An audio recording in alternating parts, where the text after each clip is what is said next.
listening to the Transcend Health Solutions Podcast.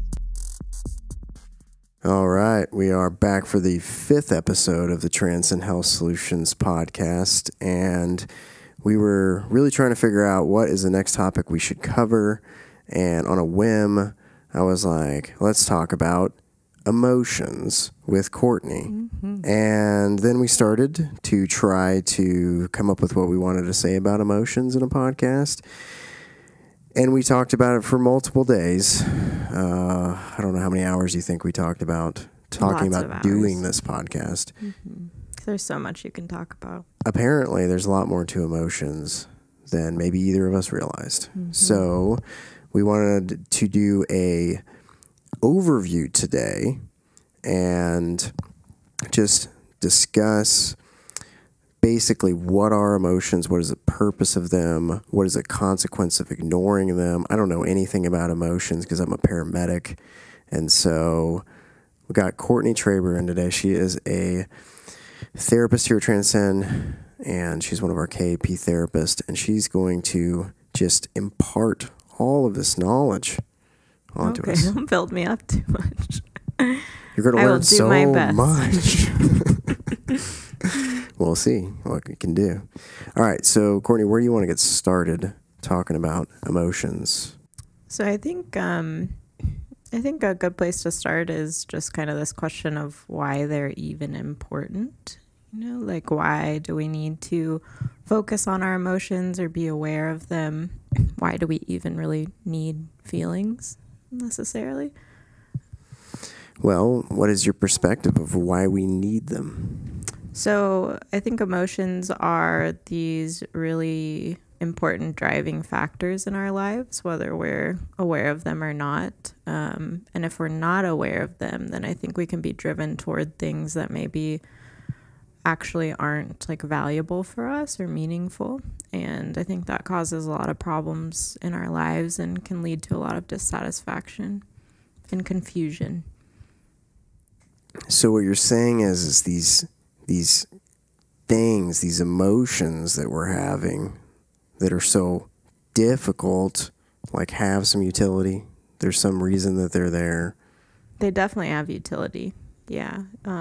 Emotions are kind of like the way that we communicate with ourselves, right? So they're pretty automatic. We can have a reaction to something and then not immediately know why that is. And so I think if we become more curious about that, we learn a lot about ourselves and what we want and what we don't want, what's working, what's not working.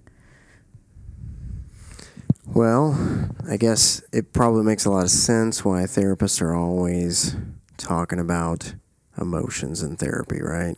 So why is that the focus very oftentimes? We tend to talk about it a lot. Yeah, I mean, you know, if you think about it, most mental health issues are going to be centered around like emotional processing, like distress tolerance, you know, how you're handling your emotions. If kind of your emotional reactions feel out of line with what you're experiencing, that can cause a lot of problems. If you don't know why you're feeling the way that you are, that can create a lot of problems and distress for people. So that's one of the kind of main focuses of therapy, I think, because of that. You know, and then there can also be clients, obviously, with like depression where there's just kind of this numbness and you're not really feeling at all, or not having the reactions that you would expect to, you know, around things that you used to enjoy.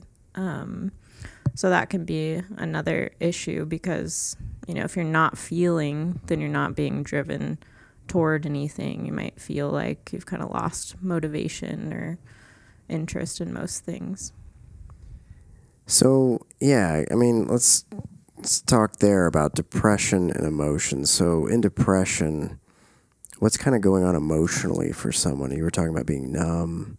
You know, is this that someone just, like, what has occurred emotionally for someone that might be at play in depression?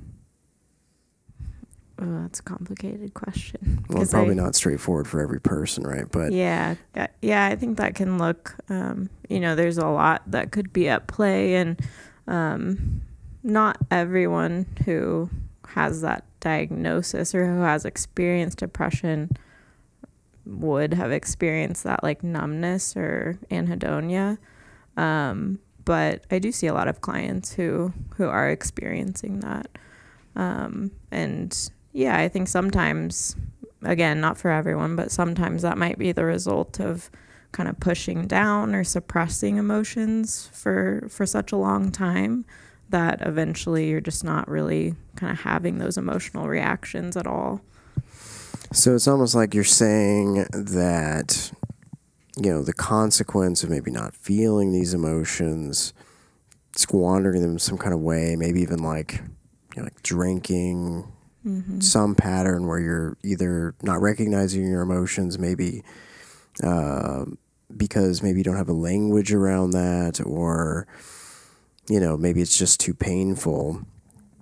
Basically, it seems that it becomes more difficult to feel pleasure is kind of where you're getting at with that. Yeah, like if you're dampening the emotions that are uncomfortable to feel, then I think over time it just kind of dampens your feelings in general. So the more pleasurable emotions as well. Yeah, I always wonder how much sometimes it seems in the ketamine-assisted psychotherapy space that people process emotions that they wouldn't normally. That whatever it is, maybe the change in the way that the brain works while under ketamine, kind of routing pathways in different ways, who knows.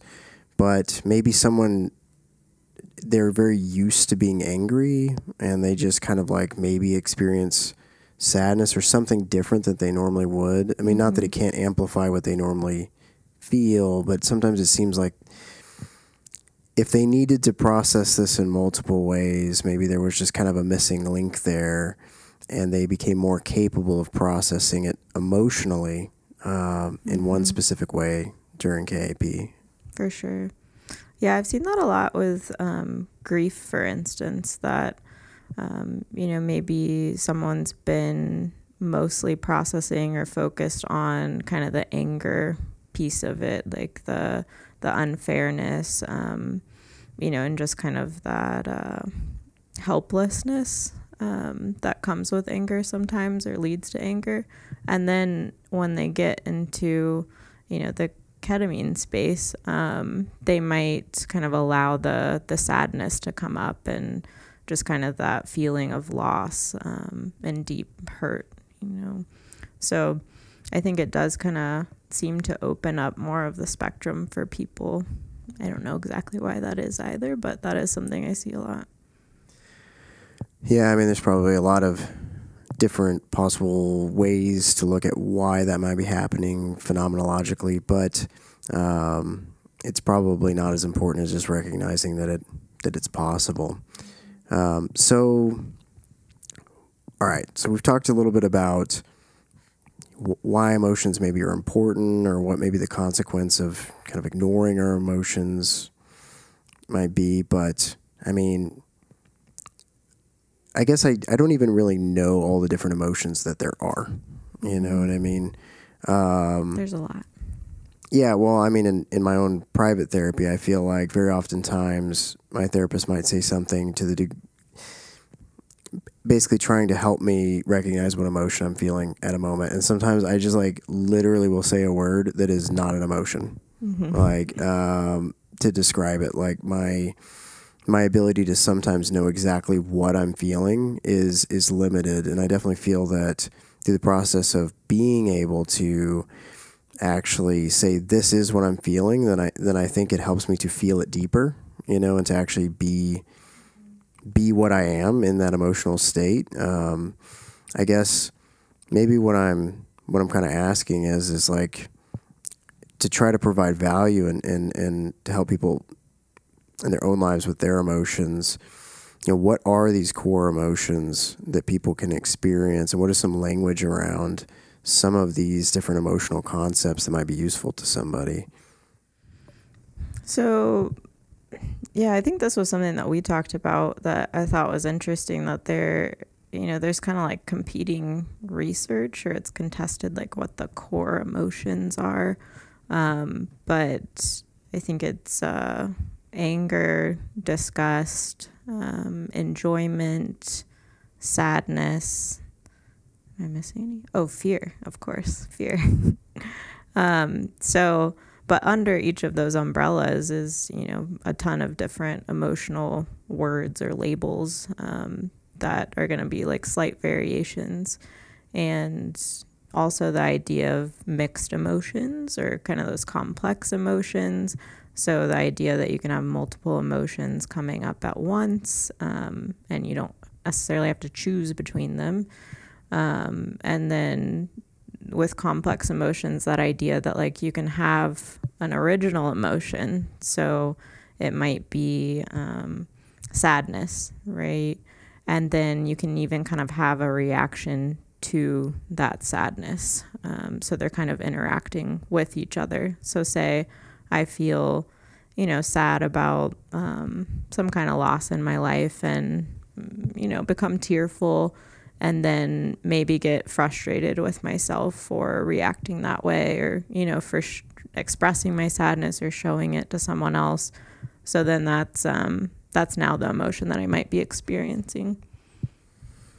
Yeah, I mean, I think that's kind of like what I was talking about with my own personal therapy. I mean, that's probably part of the kicker sometimes, is when you're not really experiencing one thing, or you're experiencing, either kind of mixed feelings about something. And I think for me, what was really a big thing for me in therapy was learning that's okay to have mixed feelings. I feel that, I would like to hear your perspective on this, but I feel that in kind of America, I guess, I don't know, it's my only perspective I can draw from, but it feels that there's this bias towards feeling one way about something, like having a real definitive feeling about this specific topic or whatever it may be, and not even just, not just logically, but like actually, feeling a certain way about something, and that we must feel one way. And I think for me, it was big to just learn that it's like, oh, it's totally fine to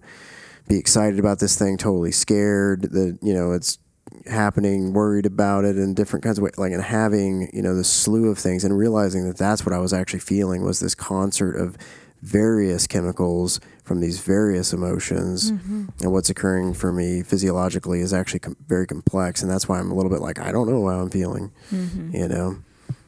Yeah, it's I think there's a lot of kind of like black and white thinking with our emotional experience, just like there is, with our cognitive experience and with our thinking. And I think it is important to recognize that you can have multiple emotions about something. And I think that also kind of comes with this idea of figuring out or practicing responding to your emotions instead of just reacting from them. So the idea that like you are not your emotions, you are interacting with them, you're kind of in conversation with them. And so you don't have to decide to be able to kind of move forward and make a decision about something. You can kind of consult with all the emotions that are coming up at once, and then, make kind of this is going into something else I want to talk about, make a wise decision, kind of drawing from all that information that's coming in. A wise decision. Yeah, so I like this concept from DBT that's called the wise mind. So it's this idea of finding balance between your emotional self or your emotional mind and then your rational, logical self or mind. So that same kind of idea that you are the self, and then you're kind of drawing from this information from both of those parts of yourself to come to a wise choice. I dig that. So this relationship between kind of logic and emotions, I mean, in the therapy room, is there any time where like logicking your way through a problem that you're facing actually is useful in a way that, doesn't have some fallout in it? In other words, is logic completely worthless? Should we always be going off of our emotions? No, I think logic is really, really valuable. And sometimes I focus more on CBT type skills that aren't really about, emotional processing. It's more about using logic and kind of running through your thought patterns and logicking that out and kind of challenging those thought patterns, rationalizing. And I think that there's definitely a place for that, and it's equally as important, I would say. Yeah, when I was trying to kind of research for this podcast a little bit, I was reading about the various theoretical frameworks of, kind of like what comes first. Does someone have a thought that leads to a feeling that yields a behavior, like in, I guess, CBT, right? And, or is it, does the emotion kind of come forth first? Mm-hmm. To what degree does somebody's like beliefs, or social constructs, into this whole thing? Like I was reading about that anger and disgust essentially have the same facial characteristics. So mm-hmm. the difference between those two emotions, at least in this one paper, was largely a social construct more than an actual biological phenomena. So in other words, some of the emotions that we experience are very, kind of morphed by our upbringing and all of this. Mm-hmm. But this sort of interplay between logic, emotion, and our actual behaviors, I mean, I guess maybe, do you feel that it's important to think about which comes first, or is it just important to understand that maybe they're all kind of playing off of each other, that this is a feedback loop between our thoughts, our feelings, and our behaviors? I used to think it was more important to have a stance on what came first. Like back in grad school, that was a big question that they asked when you're determining your theory. But now that I've worked with so many people and I've kind of seen how complex the interactions between all those things are, I don't know how important it is. I think maybe the more important factor is like your beliefs around logic and emotion, sort of how comfortable you are with being in the realm of each of those things. Like, are you more comfortable staying in that thinking self and maybe have a lot of discomfort around the feeling, or is it the opposite? And then also the beliefs that come into play, like you were talking about. So, what was it like for you when you expressed emotion when you were younger? Like, what were the examples that you had of emotional experiencing from your parents or caregivers? Was there a lot of importance placed on logic only and not emotion? So I think that those are more of the more important factors at play. Well, Courtney, that's pretty awesome, but I just thought of a really weird question that I want to ask. I would expect that might derail this a little bit. So basically, how there's sort of a question scientifically whether we all see the same color exactly the same. Mm-hmm. And it's a little bit difficult to prove out whether the red that I see is the same as the red that you see. I mean, wonder, could there be a similar argument towards emotion? And that when I experience sadness, or what I call sadness, or what you call anger, does that feel contextually the same? Is it possible that we experience this slightly different in any kind of way? My answer would be definitely. Yeah? Yeah, I think that there are lots of differences and variations in how emotions feel for each of us and how we might express them. And also, if we get into like a communication, also like if I'm seeing you express sadness, like I might be, what's the word? I'm taking in those like microfacial expressions and your tone of voice and all of those little communicating factors. And I might be thinking it's sadness when it's actually something else. So I think individually, internally, there are probably differences. And then also just kind of communication. I think that's where a lot of things get tripped up or lost. Yeah, you know, I don't know what made me think of this while you were saying that, but you know those studies where they like basically have people kind of fake it till they make it with smiling, Mm-hmm. you know, or like the studies with Botox on depression where they sort of inject Botox in a way where you can't really frown, Mm-hmm. essentially, and it actually plays into that, you know, and of course there's like more mindfulness practices that where you kind of have, you know, like a loving kindness meditation, but maybe there's more a component where you're actually smiling during, essentially. Mm-hmm. I don't know. Isn't that just kind of bizarre that you can almost hack the system that way with just smiling? Mm-hmm. And it sort of is like, well, release the happy chemicals. I mean, you're doing the thing with your face. Yeah, I've always thought that was so wild. I think that goes back to just recognizing that it is an interplay between all of these things, and maybe also like recognizing maybe none of it comes first, or like we could kind of hack it to make one thing come before another.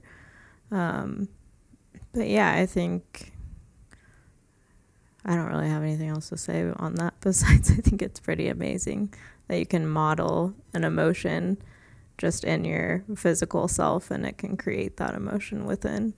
What I always think is so powerful too is like in social context, sometimes you can be in conversation with somebody and you can be at a point where someone's almost laughing at a joke that hasn't even landed the line yet. They're just, you know, the vibe of the entire thing has got going to the degree that it almost doesn't even matter what I say at some point or another. It's almost like there's this body language thing going on, and we're both kind of chemically experiencing a similar thing.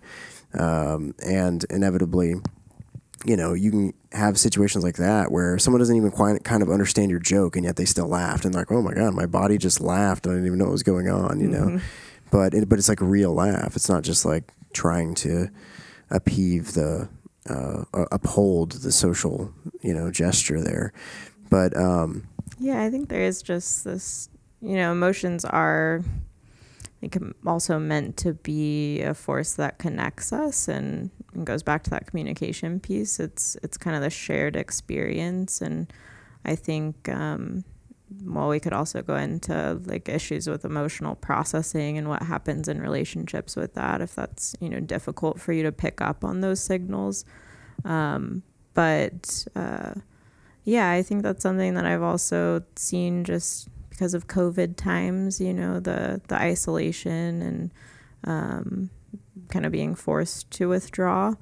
I think that's been maybe difficult on some level for that exact reason that you're talking about. You know, when we're interacting with others and we're having that exchange of emotion, and you know, maybe when we're around others, it helps us to shift out of what our kind of automatic mood tends to be, you know, and expands our spectrum a little bit emotionally. I think that can be really hard for people if they're not getting those interactions or that input emotionally. I think that was where I was going with it, is that, you know, we sometimes can find ourselves, you know, maybe it's a workplace or a family setting or whatever it may be, where just like the mood of that whole thing is a certain mood, and so we naturally find ourselves falling into it. And so I guess where I was going with that, maybe with the social aspect, is just that it seems that, you know, if someone's very isolated or otherwise, you know, it's almost like people can be sort of very uplifted out by certain social contexts, even if it's just temporarily. And it just seems like a really important thing to focus on in the process of like trying to pull ourselves out of depression, especially really deep states. Well, and think about if you're only being exposed to situations or experiences or even media where, you know, the more uncomfortable emotions or those more like quote unquote negative emotions that would cause you to pull away from something are being modeled. So I guess I'm thinking like, you know, if you go to the grocery store and it's really crowded and most people are going to be stressed out, like that's kind of what you're picking up on and probably what you're mirroring. You know, if you're reading news articles or watching YouTube videos about kind of scary cultural events, then fear, anger are being modeled and are probably being mirrored. So I think that that's something that's important to be mindful of too, is like, what are we exposing ourselves to?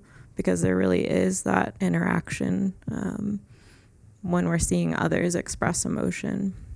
Have you ever had a situation where you were like actually feeling okay and then you went through social media and then like it literally impacted your mood for a while? Like you felt more bummed after?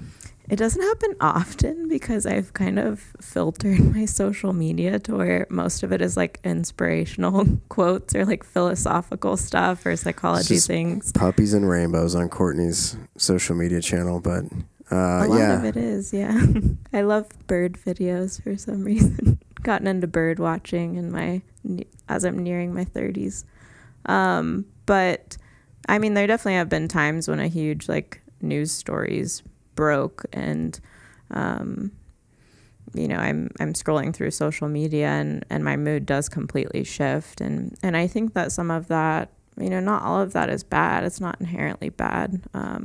I think it can be helpful to kind of connect with the emotions across the world and that kind of collective experience. That's an interesting topic right there. To a certain extent.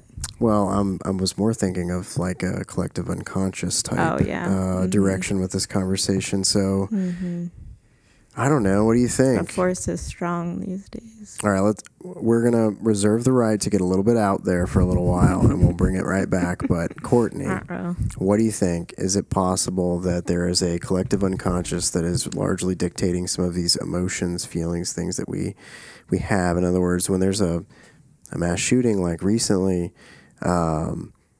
that's like in the air. Not even if you didn't know. I guess my wonder is, you know what I mean. And I think there actually has been some studies on this, but I didn't pull them before we did this podcast. But if you didn't know that there was a mass shooting, do you think someone like would there be a higher incidence of people coming in for therapy sessions and like having a really specific type of emotion on that day? Like, is this something that you feel personally?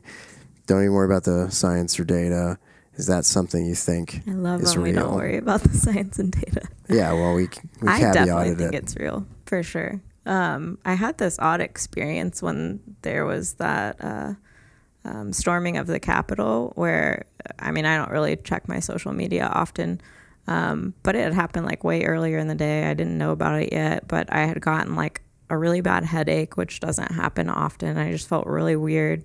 I texted a client that I was asking if we could reschedule our appointment because of that. And she was like, oh yeah, like because of what's happening, in the news. And I was like, oh my gosh, I haven't even checked it. What's going on? And then found out, everything that was happening. I don't know if that's connected, but I think that there are just kind of these shifts in emotion that are hard to explain. And I wouldn't be surprised if it comes from stuff like that, or, there can be a lot of problems or struggles that come from that. And then, same for the other extreme. Yeah. So like, what do you think would be more detrimental, being very sensitive, very emotional, or completely divorced from your emotions and just nothing affects you? What do you think? If you had to put them on the scales. Well, if by detrimental, you mean like it'd be hard to fit into this kind of society and work a 9 to 5 and all of that, then I think maybe the highly sensitive people struggle more with that. Yeah, we definitely need to define what we mean by that. I guess you're right. I mean, fitting into the social construct versus also, there's plenty of people who fit into the social construct quite well, but are incredibly depressed and are not feeling well or faring well, regardless of how high functioning they are. And so, I mean, even to some degree, this is what's always been so interesting to me too. I mean, there are the difference between, personality traits and disorders. I guess my point is sometimes these personality traits that even can border on the side of disordered for folks, can be really useful in our modern society. For different types of jobs and occupations, for sure. And so sometimes that's a factor for people when they're, I don't know if you've there's an issue where they don't necessarily want all of those aspects that are actually quite disruptive to them most of the time to go away because they are so useful for them in some capacity. They feel like, I don't know, like anxiety and perfectionistic tendencies. I remember I took care of a professional triathlete one time, and it was just like, I'm a little afraid if my OCD goes away, it's going to really affect my livelihood, with what I have to do for my nutrition, my training. Because, that a lot of what was bothering them about some of their OCD symptoms, they didn't necessarily want to go away completely. And so, which probably doesn't have to, right? But anyway, I think what we were discussing was like, to try to define what is more dysfunctional, to be highly sensitive and very emotional, or to not have as much emotion in relation to someone's mental health.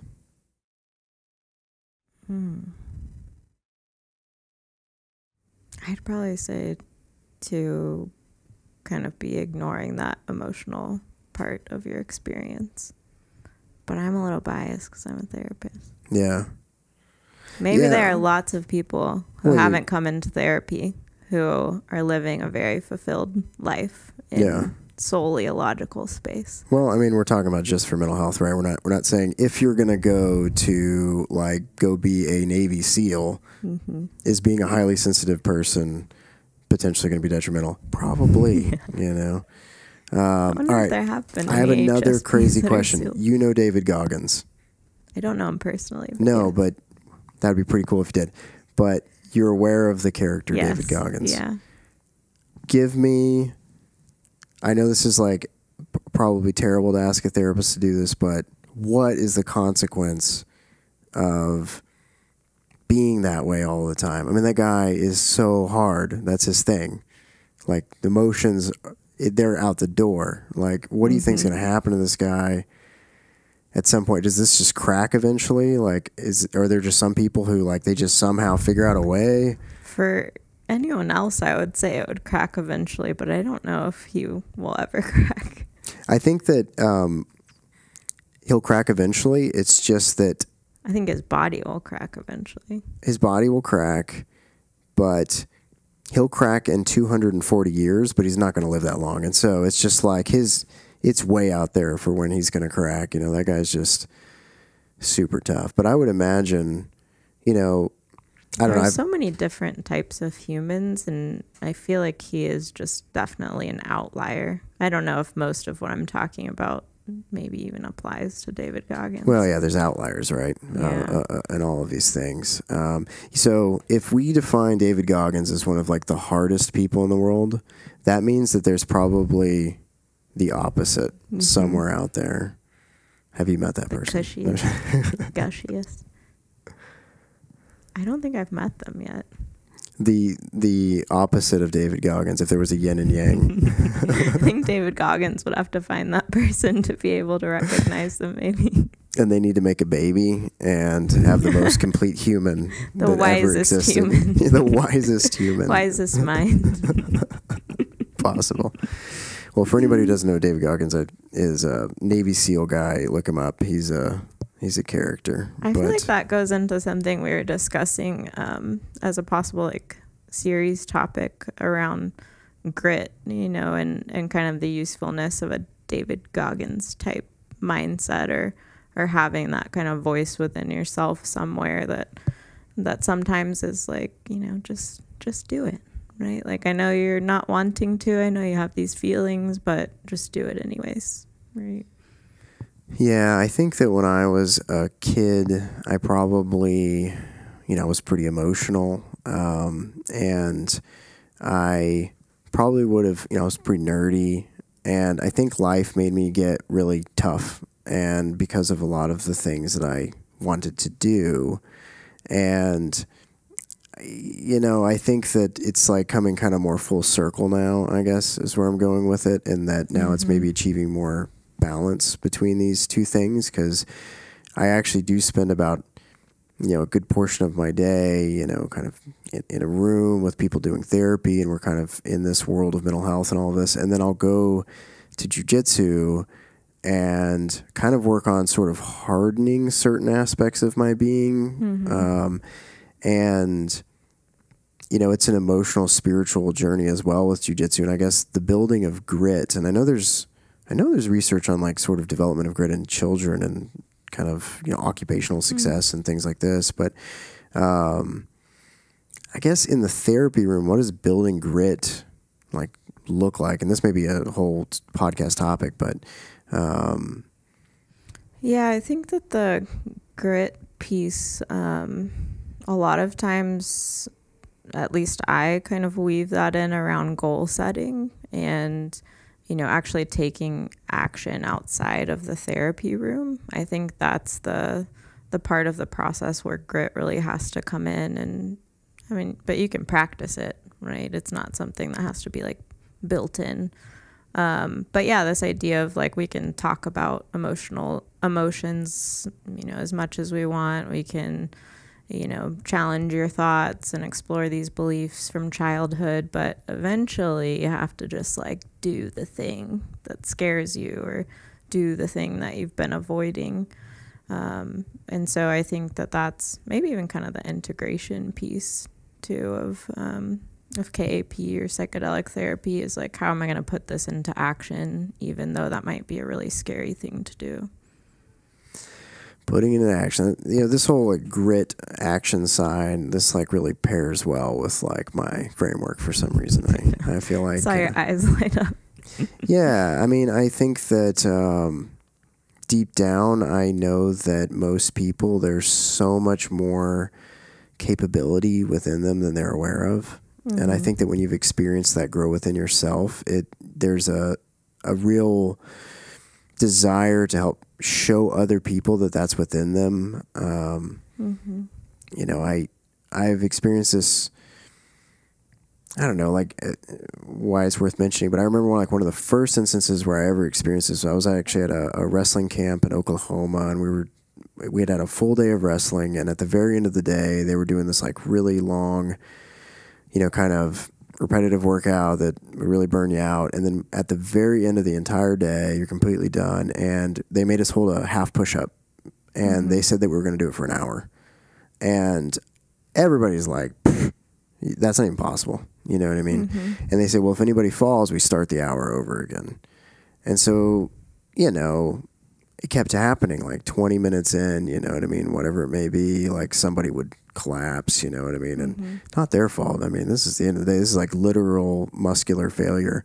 But during this process, I like so didn't want to be that one that I was like able to do it. But in the process of getting this going, it was like I reached so many just different little like cognitive, like, oh no, my muscles are going to give out right now. And then I'm like, well, yeah, just breathe and like kind of see if they do, you know, let's just see what happens. And then like a few minutes would go by and you're like, oh, actually I'm still totally holding this half push up. So it seems that I thought it was going to give out, but it didn't. And then it just keeps going and it keeps going.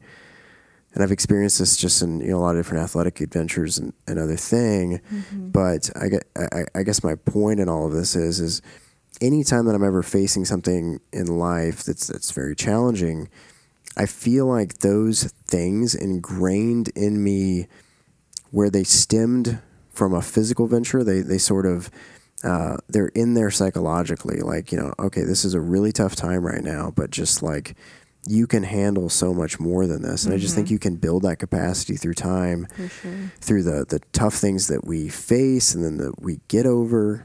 And that we build, I mean, obviously we're just talking about building resilience, but I think there's just an extreme amount of confidence that when people do recover from some really tough times, like they go through some significant traumatic event, they have some great loss, they really rebuild their scenario, there's so much confidence that they can have about taking on new things in their life. They become, you know, when you go through a really tough relationship and it falls apart and you kind of get things back together, you become less worried about a relationship falling apart again. 'Cause you're like, I know that it's possible to just rebuild from that. And then you experience that, you know, and in all these different things, losses of jobs or whatever else it may be.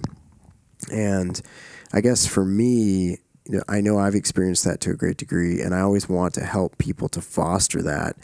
And I think a big piece of that is probably, typically we're intervening when people are at a really hard time. And so just if we can get them through this, I know that if something else comes along in the future that's even really, really bad, chances are they at least know at some point in time I dug myself out of this hole. And I'm in a similar hole now. It may feel worse, but I've dug myself out of some really hard holes in the past. Yeah, I think as you're talking, I'm thinking about compounding trauma and sort of I think that's the idea of why that is so difficult, because you have one trauma, like a traumatic loss or experience, and then you haven't been able to have the time and the space to dig yourself out and see, okay, I've made it through that before another trauma happens, right? So yeah, I think that building that experience, like learning that you can do the thing that's painful and come out on the other side and have grown from it is an extremely like motivating factor for people. Yeah, obviously there's some pretty interesting research on the post-traumatic growth concept, which is a good topic for a podcast as well. But we want to do a little bit of a series talking about emotions, because obviously if we were to talk about, anger specifically, that's probably like a whole period of time. So that's our intention to do that with the next few podcasts on emotions. But if there was kind of any big overarching message about emotions coming from a therapist perspective, what would it be for somebody?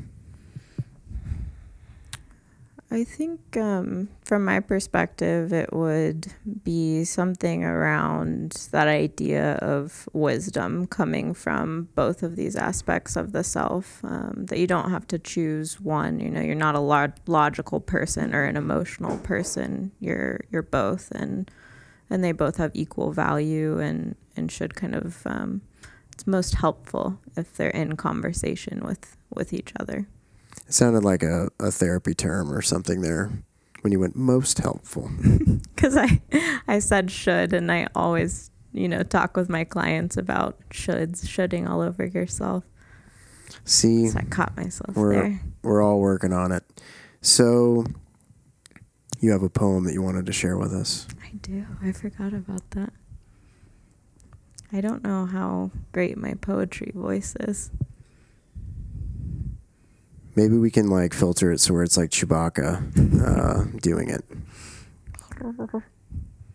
That was their best Chewbacca? I've never practiced before. That was really good, actually. Okay. This is called The Guest House. It's by Rumi. This being human is a guest house. Every morning, a new arrival. A joy, a depression, a meanness, some momentary awareness comes as an unexpected visitor. Welcome and entertain them all. Even if they're a crowd of sorrows who violently sweeps your house empty of its furniture, still treat each guest honorably. He may be clearing you out for some new delight.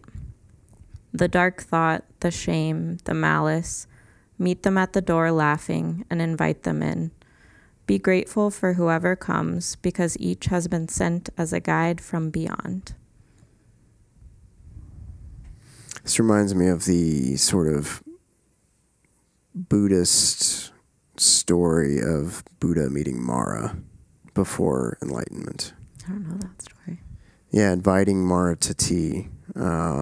I guess the Mara is like the devil sort of figure, and sort of basically Mara comes to him with temptation in every way, and he basically is like, I see you, come have tea with me. So just inviting in these harsh feelings, everything standing in the way of enlightenment for the Buddha in this instance was, his doubts, all of these things. He says, come on, bring it, basically.